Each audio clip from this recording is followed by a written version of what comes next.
हम आप वह सब कुछ प्राप्त करने जा रहे हैं प्रभु से, जिसकी कल्पना हमारे जीवन की तो अपनी पहुंच से परे की बात, और ब्रह्मांड शास्त्रों में पता नहीं क्या क्या सुना पढ़ा, योगी ऋषि मुनियों की वाणी से बहुत कुछ सुना, लेकिन शायद अंतर के उन मर्मों तक बात नहीं पहुंच सकी कि ऐसा भी कुछ संभव हम अपने जीवन में कर सकेंगे जहां ऐसी अमृतमयी बेला में ऐसा पीयूष पान हो रहा होगा और प्रभु के साक्षीभूत हम आप उनके शिष्य रूप में, साधक के रूप में ऐसा सौभाग्य प्राप्त कर ले जाएं।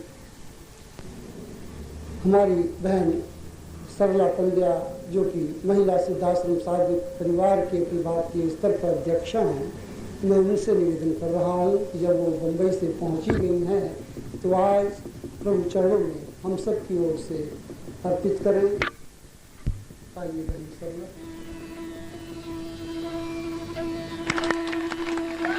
बोलिए परम पूज्य गुरुदेव की। और इसके साथ ही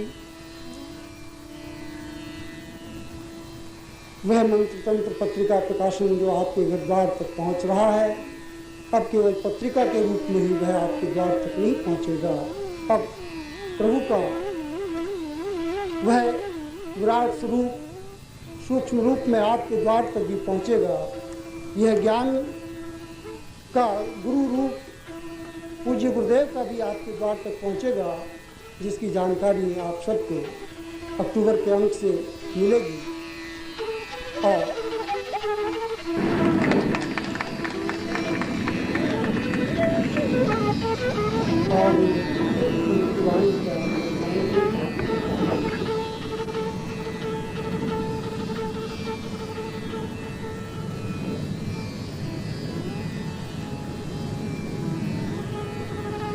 ब्रह्मांड रूपं ज्ञानं वदामि धरित्री धरामि सहितं सदामि पूर्वो सतां चिन्त्य विचिन्त्य रूपं ब्रह्म स्वरूपं गुरुवैश्वरम्।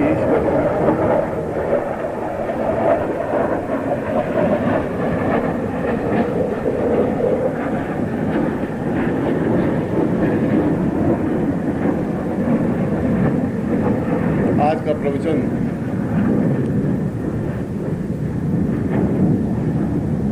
प्रवचन नहीं है और न स्ववचन है, यह तो सही शब्दों में आत्मवचन है कि मैं अपने शिष्यों और साधकों के सामने इन पूरे 5-7 दिनों में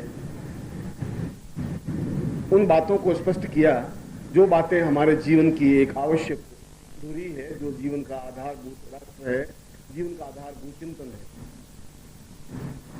प्रवचन तो वह कहते हैं जो खुद पालन नहीं करे और दूसरों को वचन कहे कि सदा सत्य बोलो और झूठ नहीं बोलना चाहिए, परनिंदा नहीं करनी चाहिए, वो प्रवचन कहलाता है। स्ववचन जहां खुद बोले और उसका मनन कर सके, अध्ययन कर सके, अनुभव कर सके, वह स्ववचन है। और आत्मवचन जो अपने हृदय से निकल करके पूर्ण रूप से समस्त ब्रह्मांड के आत्माओं को, शिष्यों को और साधकों को सुना सके, वह आत्मवचन है। शंकराचार्य के श्लोक में जो मैंने आपके सामने रखा है, बहुत छोटी सी बात मगर बहुत महत्वपूर्ण बात कही है। कल मैंने शाम के प्रवचन में आपके सामने एक बात कही थी कि जीवन का सबसे बड़ा स्रोत, जीवन का सबसे बड़ा आनंद ब्रह्ममय हो जाने की क्रिया में है। और शंकराचार्य को इस बात का एहसास था, इस बात का इल्हाम था इस बात का निश्चय था कि जीवन एक जीव, और कल जब मैंने जीव के शब्द की व्याख्या आपके सामने की, तो जीव तो वैसे भी होते हैं जो केवल 7-8 महीने जिंदा रहते हैं, ऐसे भी जीव हैं, ऐसे भी जीव हैं जो 70 साल तक जिंदा रहते हैं। दोनों जीवों में कोई अंतर नहीं है। जितनी हड्डियां तुम्हारे शरीर में उतनी हड्डियां उनके शरीर में भी है, जितना थिंकिंग तुम्हारे शरीर में उतना थिंकिंग विचार उनके शरीर में भी है। वह भी प्रेम करते हैं, स्नेह करते हैं, ममत्व करते हैं, प्यार करते हैं, घृणा करते हैं, क्रोध करते हैं, और जीवन के सारे क्रियाकलाप आयाम करके मृत्यु को भी प्राप्त हो जाते हैं केवल 7 महीनों के अवधि में। इसका मतलब है कि ये सारी क्रियाएं करने के लिए हमारी पूरी जिंदगी में 7 महीने बहुत है, यदि हम सही तरीके से कर सकें तो। मुझे आज एक पत्र मिला, उस पत्र में थोड़ी तीखी बात कही है। तीखी बात कहने के पीछे उसका मंतव्य यह है कि मैं समझ सकूं कि जीवन का चिंतन, जीवन का आदर्श, जीवन की धारणा क्या है। भगवान बुद्ध के सामने एक व्यक्ति गया और उसने कहा कि आप बुद्ध हैं और आपने बोधिसत्व प्राप्त किया है, एक उच्च कोटि का ज्ञान प्राप्त किया है, आपने एक आत्म तत्व को प्राप्त किया है, मगर मैं ये जानना चाहता हूं कि ये सब ऊपरी दिखावा है आपका या कुछ वास्तविकता है, या केवल अपने शिष्यों के सामने ढोंग कर रहे हैं, या केवल शिष्य हैं उनके सामने ऐसा बता रहे हैं। हकीकत में भी आपके जीवन में कुछ ऐसे क्षण हैं जो आप बता रहे हैं, जो कह रहे हैं। वास्तव में बुद्धत्व आपके अंदर है या केवल ऊपरी दिखावट है? यह प्रश्न उस आदमी का नहीं था, यह प्रश्न आज भी सैकड़ों लोगों की जुबान पर है। मेरे बारे में भी ऐसा प्रश्न किया जा सकता है, और कोई साधु हो, कोई संत और कोई सन्यासी, चाहे शंकराचार्य हो, चाहे महावीर हो, चाहे कबीर हो, चाहे तुलसी हो, इस प्रकार के प्रश्न तो उन लोगों के हृदय से उठेंगे ही जिन लोगों के हृदय में पाखंड है, ढोंग है, छल है, कपट है। जो है वह तो दिखेगा ही, दिखेगा तो व्यक्त करने की ताकत है उसमें, यह अच्छी बात है। बुद्ध ने कहा कि तुम जो कह रहे हो वो बात तो सही है, मगर अब इस प्रश्न को करने से फायदा भी क्या? मैं तो बौद्धित्व तो प्राप्त किया हुआ हूं और मैं बहुत बड़ा ज्योतिषी भी हूं, बहुत बड़ा ज्ञानी भी हूं। बुद्ध ने ज्योतिष का बहुत बड़ा अध्ययन किया था, और मैं ग्रहों, नक्षत्रों, कालों की गणना कर सकता हूं, और मैं बता सकता हूं कि किस मोमेंट में संतान पैदा होगी। मैं यह भी बता सकता हूं, 1000 बार बताया, सही उतरा है कि किस मोमेंट में मृत्यु होगी। और तेरी मृत्यु आज से ठीक 14वें दिन है, यह गारंटी। तुम बच नहीं सकता, क्योंकि मैंने तेरी गणना की है, तेरी हाथ की लकीरें देखी है, तेरे भाग्य की लिपि को पढ़ा है। आज से ठीक 14वें दिन को 2 बजे तेरी मृत्यु है। अब तेरा प्रश्न करना है मेरे बारे में कि मैं पाखंडी हूं, ढोंगी हूं, जो भी हूं, वो प्रश्न करना है तो मैं तो उत्तर दूं, और तू जैसा चाहे, मगर मुझे उत्तर देने में तो करीब 24 घंटे तो लगेंगे समझाने में। उसने कहा वो केवल 14 दिन मेरी जिंदगी के रहे। तो तू जवान है, 30 वर्ष का है, मगर मृत्यु तो 30 वर्ष की अवस्था में भी आ सकती है, 22 साल की अवस्था में भी आ सकती है, 60 साल की अवस्था में आ सकती है। तेरी मृत्यु 14वें दिन श्योर है, निश्चित है, गारंटी है।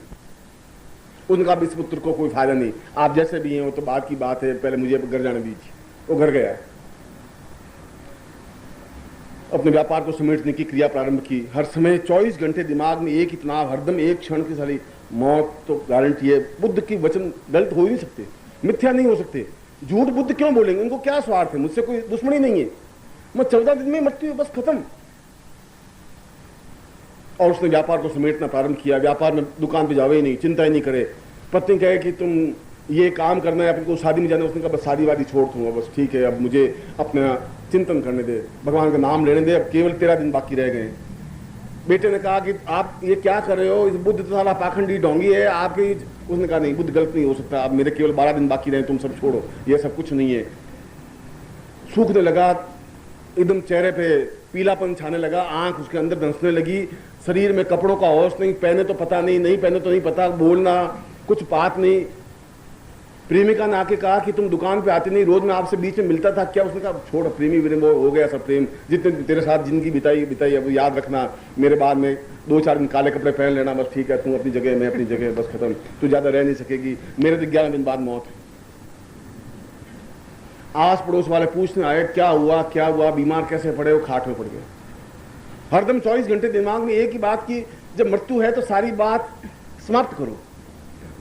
एक आदमी को भेजा हरिद्वार से गंगा जल ला, गंगा जल से स्नान किया, साधु के भी उस मंदिर गया नहीं था, वो रोज भगवान शिव के लिए जाने लगा, जल चढ़ाने लगा, घर में एक मूर्ति स्थापन की, घर में बैठा पूजा की, प्रार्थना की, पत्नी को समझाया कि सब बेकार है, इस जिंदगी में कोई रस नहीं है, कोई सार नहीं है, बेटे कोई मेरे साथ थोड़ी जाएंगे, ये कफन में ओढ़ूंगा तो कफन भी साला डोम खींच के ले लेगा। उसने कहा कि ये आदमी ऐसा कैसे हो गया, जो भौतिक पूरा घोर स्वार्थी, भौतिक सारा डंडी मारने वाला बनिया, ये आया कहां से, ऐसा हुआ क्या इसको? 8 दिन रह गए, 7 दिन रह गए, 6 दिन रह गए, खाट में पड़ गए। डॉक्टर आवे, इलाज करे, वैद्य दवा देखे, उसको दवा कोई लगे नहीं। उसके 24 घंटे तनाव, जिंदगी में एक ही चिंतन, एक ही विचार की जब बचना ही नहीं है तो अब इतना महल, ये मकान, ये 7 होने वाला 2 मकान नए बना रहा था, उसको बंद करवा दे, कोई फायदा नहीं, बेटे हैं सपूत तो बनाएंगे, कोई मतलब नहीं। एक ब्राह्मण को बुलाया, उसने दान दिया, दक्षिणा दी, उसने कहा कि ये, पत्नी ने कहा तो आप क्या करोगे? उसने कहा कि मेरे साथ पुण्य जाएगा, ये कुछ जाएगा नहीं। 14 दिन आ गए, 10 बजे, 11 बजे, 12 बजे, उसको नीचे पड़ा हुआ खाट पर, आस पास में पत्नी खड़ी, बेटे खड़े, बहुएं खड़ी, नौकर खड़े, मुनीम खड़े। 1 बज गया, 1 घंटा बाकी है मृत्यु का। बिल्कुल पीला चेहरा, उठने की हिम्मत नहीं, पानी पीने की हिम्मत नहीं, कोई चाह नहीं, मन में किसी प्रकार की भावना नहीं। और ठीक 2 बजने में 5-7 मिनट बाकी रहे, बुद्ध आए। उसने कहा क्या बात है, एकदम हुआ क्या तुझे, ऐसा पीला? उठने की उसकी हिम्मत नहीं, शरण छुए। उसने कहा कि तूने मुझे प्रश्न पूछा था कि मैं पाखंडी हूं या नहीं हूं। उसने कहा महाराज अब उस प्रश्न से, उसने कहा नहीं, मुझे तो एक बात बता कि इन 14 दिनों में तेरे मन में कभी पाप करने की इच्छा आई, कभी स्वार्थ बनने की इच्छा आई, किसी को चक्कू मारने की इच्छा हुई, कभी घृणा करने की इच्छा हुई, कभी किसी लड़की को भगाने की तेरे मन में? उसने कहा महाराज 14 दिन में मृत्यु, लड़की को भगा कर अब मैं क्या करूंगा? मैं दुकान पे नहीं गया, डंडी नहीं मारी, मैंने कुछ किया ही नहीं, गुरुजी क्या करना, किसी से लड़ाई नहीं की, क्या लड़ाई करने से क्या फायदा? पड़ोसी से तो लड़ता था रोज। उनका कोई मतलब नहीं, अब तो केवल 5-7 मिनट बाकी रह गए। उसने कहा देख, मैं भी मृत्यु को हर क्षण अपने पास ही देखता हूं, इसलिए मैं भी पाप नहीं कर सकता। तू मृत्यु को समझ रहा था 60 साल बाद, इसलिए पाप छल कर रहा था, और मैं हर क्षण अपने पास मृत्यु को देखता हूं। और जो व्यक्ति हर क्षण अपने मृत्यु को समझता है, क्रिया करता है, वो छल नहीं कर सकता, वो पाखंड नहीं कर सकता, वो ढोंग नहीं कर सकता, वह साधु बन सकता है। तुम मेरे मुझ में इतना ही अंतर है। तुम जिस चश्मे से मुझे देखते हो, बस उसमें अंतर इतना ही है। मैं मृत्यु को अपने सामने बिल्कुल स्पष्ट देखता हूं। इसलिए तुम्हारी नजर में तुम्हारा मतलब 60 साल की उम्र, तुम सोचते हो मृत्यु बहुत दूर है, इसलिए तुम पाप कर सकते हो, घृणा कर सकते हो, और मेरे प्रति दुर्भावनाएं रख सकते हो, मेरे प्रति दुश्चिंताएं रख सकते हो। मैं अगर कहीं भी जाऊंगा, किसी मिलूंगा, कुछ है ही नहीं, न पत्नी है, न बंधु है, न बांधव। पत्नी से मिलता हूं, वो भी पत्नी से मिल रहा था, बेटों से मिल रहा था, हिसाब किताब भी देख रहा था, अनासक्त भाव से। ये अनासक्त भाव जीवन का तब आ सकता है जब आदमी उस स्तर का पहुंच सकता है। और ये अनासक्त भाव जीवन का आवश्यक तत्व है। जिसको इस बात का एहसास है कि मृत्यु तो है ही, रावण और बाणासुर जैसे व्यक्ति चले गए तो मृत्यु तो आएगी, अगर वो मृत्यु को नहीं रोक सके तो मैं भी मृत्यु को नहीं रोक सकूंगा। जो पैदा होता है वो समाप्त होगा ही, वो समाप्त होना ही चाहिए, वो समाप्त होगा तो नया खिलेगा। मगर जो हर क्षण इस चिंतन को करता है वो पाप नहीं कर सकता, वो छल नहीं कर सकता, उसके आंख में विकार नहीं आ सकती, उसको धोखा नहीं दे सकता, वो किसी प्रकार की किसी के प्रति दुर्भावना नहीं रख सकता। और बुद्ध कह रहे हैं कि शिष्यों को बता रहा था बुद्ध कि तुम्हारे और मेरे बीच में अंतर इतना ही है। तुम्हारे मन में वासना, विकार, गंदगी, झूठ, छल, कपट के पीछे कारण ये है। मैं भी उस प्रश्न करने वाले को बुद्ध का उपदेश देकर के समझा रहा हूं, बुद्ध के एक उदाहरण के माध्यम से समझा रहा हूं। प्रश्न उसने भी ऐसा ही किया है, मैं उस तथ्य को, उस चिंतन को ही आपको समझा रहा हूं। यह अलग बात है कि तुम्हारे आंखों के ऊपर चश्मा एक अलग चीज है, तुम एक दूसरी नजर से देखते हो। एक नेताजी ने गाय खरीदी, गाय खाली ऐसे कि घास खावे ही नहीं। नेताजी के यहां से गाय आई, वहां तो हरी हरे चारा चलने वाली, वो किसान ने खरीदी। अब घास खावे नहीं, पास में खड़े रहे नहीं, लात मारे, भूखे मरने लगी। उस आदमी ने कहा मैंने 1400 रुपये में गाय खरीदी, गाय कुछ खाती नहीं है घास। अब नेताजी तो रोज हरी हरी चना उसको खरवाते थे, बहुत अच्छी घास खिलवाते थे, मैं कहाँ से लाऊं? पड़ोसी को जाके पूछा 3 दिन से गाय कुछ खा नहीं रही है। उसने कहा कि हरा चारा। उसने कहा हरा चारा मैं रोज कहाँ से लाऊंगा, हरा चारा ये तो गाय तो रहेगी, मुझे क्या मालूम था नेताजी की गाय ऐसी। उसने कहा इसकी आंखों पे हरा चश्मा बांध दे। उसके तो हरा चश्मा बांध दिया गाय के, वो घास देखे तो हरी, जो चीज देखे तो हरी, और आराम से पूंछ हिलाती हुई खाया करती। आपकी आंखों पर चश्मा चढ़ा हुआ है, बस जो भी देख रहे हैं आप एक रंगीन देख रहे हैं, आपके देखने में आपके चश्मा चढ़ा हुआ है। मेरी आंखें बिल्कुल निर्मल है, स्वच्छ है। ये अंतर है, ये दृष्टिकोण है। इसीलिए इस श्लोक में एक और नवीन बात जब मैं दीक्षा दे रहा हूं आपको, दीक्षायाम मृतमस्नुते। दीक्षा का मतलब है जो कुछ आपके पास है वह मृत हो, क्योंकि मरने से अमृत पैदा हो सकता है। मृत अमृत, अगर आप अपने विकारों को मारेंगे तो अमृत पैदा होगा। अंदर के जहर को समाप्त करेंगे तो उस घड़े में अमृत आएगा। अमृत तभी आ सकता है जब घड़ा में से वो जहर कुछ छलकेगा, कुछ अंदर से निकलेगा। जब निकलेगा ही नहीं तो उसमें एक बूंद भी जा नहीं सकती। उस बूंद के जाने के लिए भी कुछ खालीपन, कुछ रिक्तता आनी चाहिए। अगर कुछ खाली है ही नहीं आपके घट में, क्यों गधे को घट कहा गया है, अगर उसमें खालीपन नहीं है, और मैंने आज 5 दिन के प्रवचन में एक ही बात कही कि तुम अपने हृदय को खाली करके मेरे सामने रखिए, मैं उसमें जो कुछ भरूंगा मैं भरूंगा, मगर तुमने जो कुछ भरा है उसमें ज्यादा अच्छा भरूंगा। मृतमस्तुते ही, यह जो कुछ समाप्त हो, यह समाप्त हो तो मैं भर सकता हूं, और मैं भर सकता हूं गारंटी के साथ। उससे तुम्हें जिंदगी में एक अनासक्त भाव आ सकेगा, एक आनंद की अनुभूति हो सकेगी, एक तृप्ति हो सकेगी। और इसीलिए शंकराचार्य ने इस श्लोक में जब उन्होंने ये पंक्ति कही तो शंकराचार्य के मानस में कुछ बिंब चिंतन स्पष्ट नहीं था। इसलिए नहीं था कि ब्रह्मोपनिषद की ज्यों की त्यों पंक्ति को उन्होंने श्लोक में उतार दिया। ये मूल संस्कृत में जो पंक्ति है शंकराचार्य की पंक्ति नहीं है, ये भाव शंकराचार्य के नहीं है। शंकराचार्य ने कहे जरूर हैं, मगर है ब्रह्मोपनिषद की पंक्ति। और ज्यों का त्यों शब्द उतार देना अपने आप में कोई महत्वपूर्ण घटना नहीं है, अपने मानस में मंथन करके उतारने की क्रिया है। और उन्होंने उस ब्रह्मोपनिषद के उस सूत्र में बहुत एक उत्तम बात कही है कि देवता, मनुष्य और पशु में अंतर कुछ है ही नहीं, हो भी नहीं सकता। पशु भी दीक्षा ले सकते हैं, लेते हैं। अगर आप देखें तो कुत्तों को बहुत अच्छा गले में पट्टा बांधते हैं। अगर आपने तो हिंदुस्तान में तो मैं नहीं कह सकता, अगर आप बंबई चले जाएं तो आपको बहुत अच्छे कुत्ते मिलेंगे। पिम्मी, पिल्ली गले में लटकाए हुए, बगल में दबाए हुए, 24 घंटे उसी को लटकाए हुए रखते हैं। और अभी महीने भर पहले आपने न्यूयॉर्क की एक न्यूज नहीं पढ़ी, अखबार में बहुत अच्छी न्यूज आई थी। समाचार था कि एक पति पत्नी में बहुत झगड़ा, और अगर झगड़ा नहीं हो तो फिर पति पत्नी हुई कैसे? पति पत्नी का मूल स्रोत, आधार यही एक झगड़ा हो तो पति पत्नी है, ये कन्फर्म है। एक होटल पे गए, एक होटल में पति पत्नी दोनों गए, उसकी दूसरी शादी थी। तो पति थे बेचारे 45 साल के, पत्नी थी 22 साल की, 20 साल की। तो मैंने को डाउट हुआ, तेरी वाइफ है कि नहीं, कुछ पता नहीं। उसने कहा कि आप दोनों पति पत्नी हैं। पत्नी कहा बोलते क्यों नहीं, शर्म नहीं आती तुम्हें? बोलते हो क्या, यहाँ मर गए हो, सांप सूंघ गए, क्यों नहीं बोलते? मालूम पड़ गया तुम पत्नी है, गारंटी। इसमें कुछ पूछने की जरूरत नहीं, अब मैं कन्फर्म हो गया, ये कन्विंस। इतना बोलने की ताकत पत्नी में ही हो सकती है। अगर ऐसा बोले नहीं तो पत्नी बन ही नहीं सकती। वहां पति पत्नी में झगड़ा था ही। तो पति ने जब मरा तो उसने कहा इस रांड को मैं अकल दूंगा, ये रांड जिंदगी भर मेरा खून पीती रही है। उसने अपना सारा धन, $10 करोड़ थे, वो अपने कुत्ते के नाम लिख दिए कि $10 करोड़ कुत्ते को दिए जाए, और पत्नी को केवल 100 रुपए गुजारे के लिए हर महीने दिए जाए। वो तो मर गए। अब बड़ी प्रॉब्लम सर, अब वसीयतनामा लिखा हुआ कुत्ते के नाम, $10 करोड़, और यहां $100, सिर्फ $100 से कैसे होगा?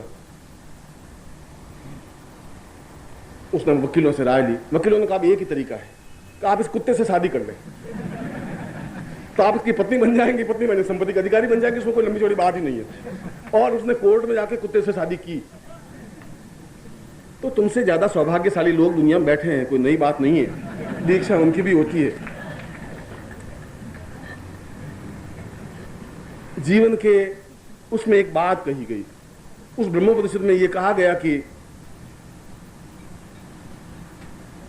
पशु उसको कहते हैं जो शरीर से तृप्ति अनुभव कर लेते हैं, जो शरीर से काम वासना के अनुभव कर लेते हैं, तृप्ति, भोजन की तृप्ति केवल शरीर से कर लेते हैं, वे पशु हैं।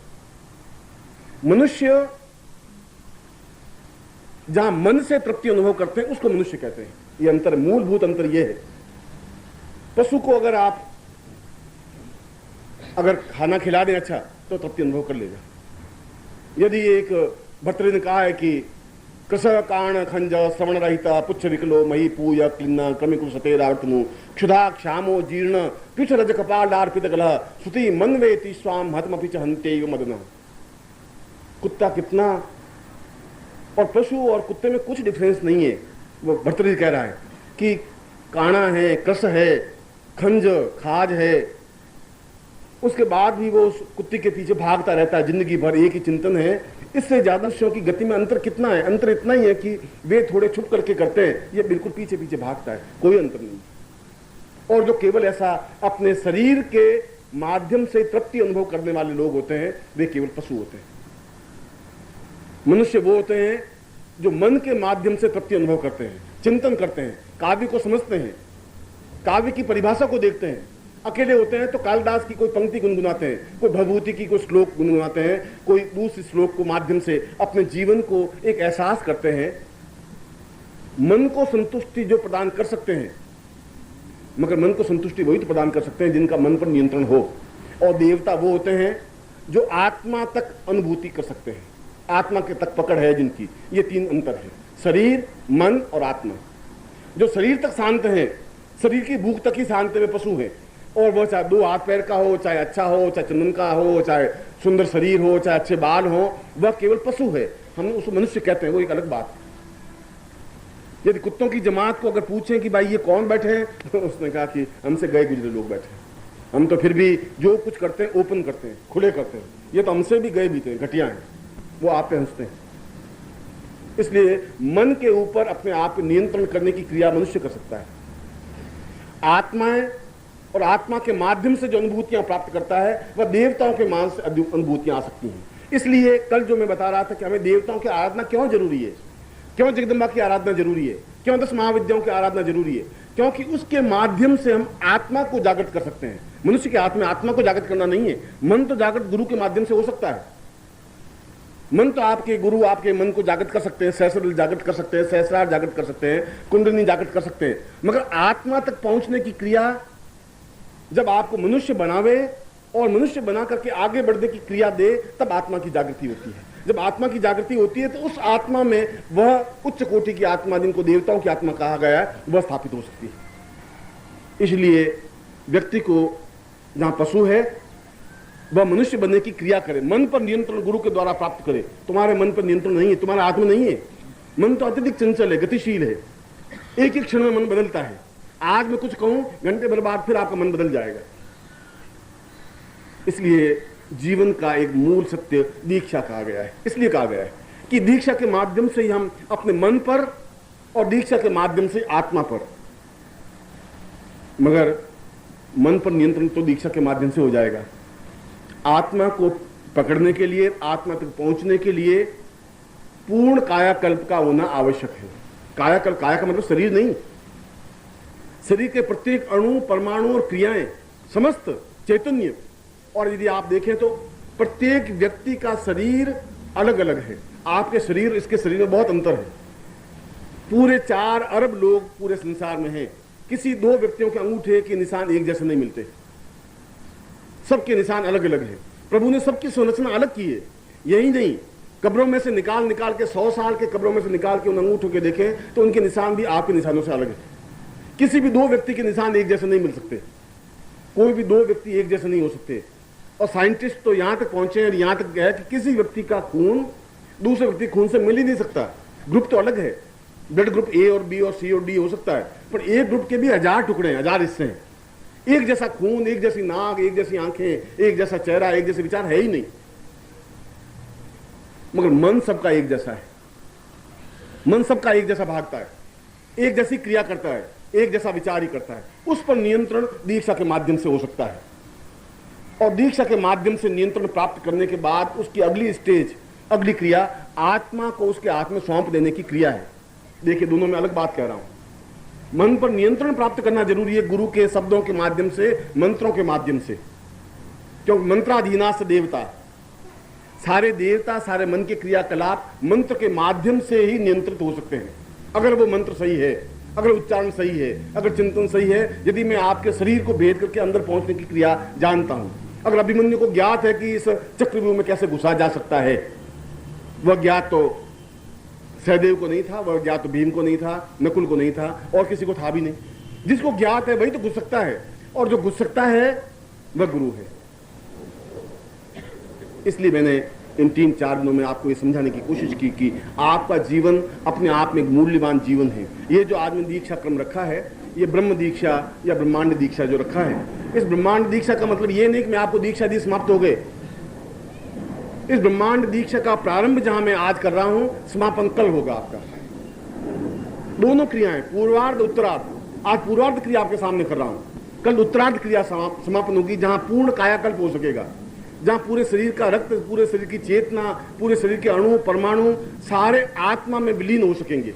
जहां आत्मा में विलीन हो सकेंगे, क्योंकि आत्मा तो अपने आप में समस्त तत्वों को निचोड़ है, आपके जीवन का सारा सारभूत तथ्य है।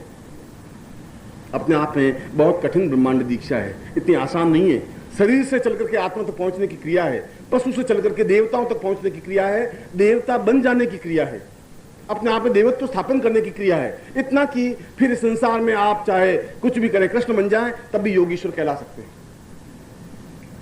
जब द्रौपदी को पूछा गया कि कृष्ण तो योगीश्वर, उसने कहा योगी और कृष्ण, इतनी गोपियों के साथ रास रचाने वाला और इतना स्त्रियों शादी करने वाला, फिर योगी कैसे बना? फिर योगी जहां आत्मा की पकड़ जहां है, जहां बुद्ध के उस शब्द को आपके सामने है कि चौदन के बाद ही मृत्यु है, जहां आदमी में छल झूठ कपट सब कुछ है। रामकृष्ण परमहंस के पास एक शिष्य आया, उसने कहा कि ऐसा कैसे हो सकता है कि केवल एक ही बिंदु पर, आपने कहा ध्यान लगाएं, ध्यान लगाने का मतलब है केवल एक बिंदु पर केंद्रित हो, ताटक करें, केवल एक ही चीज मानस में रहे। ऐसा कैसे हो सकता है? मन तो बहुत भटकता है। उनका मन तो भटकता ही नहीं। 2 मिनट में मन को तो नियंत्रण किया जा सकता है, ये तुमको मैं करके दिखा दूं। उनका महाराज जिंदगी भर कोशिश तो यही की, आप मुझे केवल एक ही बिंदु पर ध्यान करने की क्रिया सिखा दीजिए, क्योंकि मैं जो ही सोचता हूं तो ही कई प्रकार के विचार मानस में उठ जाते हैं, और हमारा मन उन विचारों को ज्यादा पकड़ता है जो हम नहीं करना चाहते, क्योंकि मन दौड़ता है। मन जो ही मैंने तुम्हें देखा, फिर तुम्हारे पिताजी का याद आ गया, पिताजी की याद आ गया, फिर मुझे मालूम पड़ा पिताजी मुझे कैसे मिले थे, फिर मुझे गाली दी थी, अच्छा ये उसका लड़का है। मन 4 जगह भटक करके मेरे पास आ गया 1 सेकंड में। इसलिए जो हम नहीं चिंतन करना चाहते, मन वही चिंतन करता है। मन हमारा बिल्कुल विरोधाभास में। एक व्यक्ति महावीर स्वामी के पास में गया, उसने कहा कि मैं पूर्ण रूप से ध्यानस्थ होना चाहता हूं। उनका ध्यानस्थ होने के लिए बहुत लंबी छोटी बात नहीं है, ध्यानस्थ तुम हो सकते हो, मगर मैं तुम्हें एक मंत्र देता हूं, उस मंत्र का तुम्हें जाप करना है, मगर उस मंत्र में एक शर्त है। उनका आप शर्त कुछ भी दीजिए, मेरे ध्यान में उतरने की क्रिया करनी है। उसने कहा कि ये मंत्र मैं तुम्हें दे रहा हूं, इस मंत्र को तुम जपो। और यदि आप देखें तो जैनों में और जैन ग्रंथों में महावीर स्वामी का पूरा जीवन मंत्र में व्यतीत हुआ। उन्होंने जो अपरिग्रह कहा, आचौर्य कहा, जो उन्होंने 5 आयाम दिए, वे तो उस मंत्रों के आधारभूत सत्य हैं। जितने तांत्रिक शब्द और जितने तांत्रिक मंत्र जैन ग्रंथों में, उतने हमारे ग्रंथों में है ही नहीं। जितने महावीर स्वामी ने साधना की है, बुद्ध ने साधना की है मंत्रों के माध्यम से, उतनी साधनाएं तो हम पूरे हिंदू जीवन में कर ही नहीं पाए। उसने कहा कि ये मंत्र तो तुम जप लेना, मगर एक बात ध्यान रखना, आधा घंटा मंत्र जाप करे, 20 मिनट मंत्र जाप करे, पर तुम्हें बंदर का याद नहीं आना चाहिए, बस बंदर की चेहरा नहीं दिखना चाहिए, बाकी कोई भी चेहरा दिखे तो कोई बात नहीं, पर तेरा ध्यान लग जाएगा, केंद्रीभूत हो जाएगा। महाराज मेरे तो गांव में बंदर नहीं है, आप चिंता ही नहीं करिए। बंदर हमारे यहाँ जैसलमेर में बंदर कहाँ से आएंगे? इनको वो तो कोई बात नहीं, मगर तुम्हारा ध्यान लग जाएगा और एकदम अखंड समाधि में चले जाओगे। मगर ये ध्यान रखना, बंदर आना नहीं चाहिए ध्यान में, चिंतन में नहीं आना चाहिए। उनका आ ही नहीं सकता, आप मंत्र बता दीजिए। उन्होंने उनको मंत्र बता दिया, ओम क्लीम दई बेरोचनीय क्लीम फट। वो घर गया, घर जाने के स्नान वान किया, धोती पहनी और गमछा रखा, और महावीर स्वामी पर पूरी आस्था थी। उनका बस अपन को एक ध्यान रखना है, मंत्र पढ़ना है, बंदर का ध्यान नहीं आना चाहिए, बस इतना ही तो करना है। अब जो ही आंख बंद के बैठा तो बंदर बिल्कुल सामने आ गए, काला मुंह और पूंछ लंबी और खौं खौं कर। तो साला आज 35 साल की अवस्था में बंदर कभी सामने नहीं आया। फिर कुत्ते झटका और फिर आंखें मसली ओम क्लीम, जो आंख बंद की, क्यों जो ही आंख बंद की नहीं फिर आया नहीं बंदर बिल्कुल सामने। कभी पूंछ हिलावे कभी हाथ हिलावे, साला घंटा 2 घंटे बीच में साला पूरी जिंदगी में साला बंदर कभी आया नहीं। अब ये साला महावीर स्वामी ने साला मंत्र ये ऐसा दिया है, इसमें साला बिल्कुल सामने आके बैठता है। आंख खोल करके बैठेंगे, आंख खोल के बैठे तो बस बंदर सामने झपटता हमारे। 3-4 घंटे बाद उनका ये आप महावीर स्वामी कहाँ मंत्र दिया साला? इस मंत्र को बंदर का मंत्र है क्या है साला? जिंदगी भर मंत्र नहीं आया। ये बंदर बुलाने का मंत्र है, आपने किया क्या हुआ? उनका कभी जिंदगी बंदर नहीं आया। गायें आई, भैंसें आई, ऊंट आए, औरतें आई, आदमी आए, बंदर कभी नहीं है। आज साला बंदर के अलावा कुछ आ ही नहीं रहा है।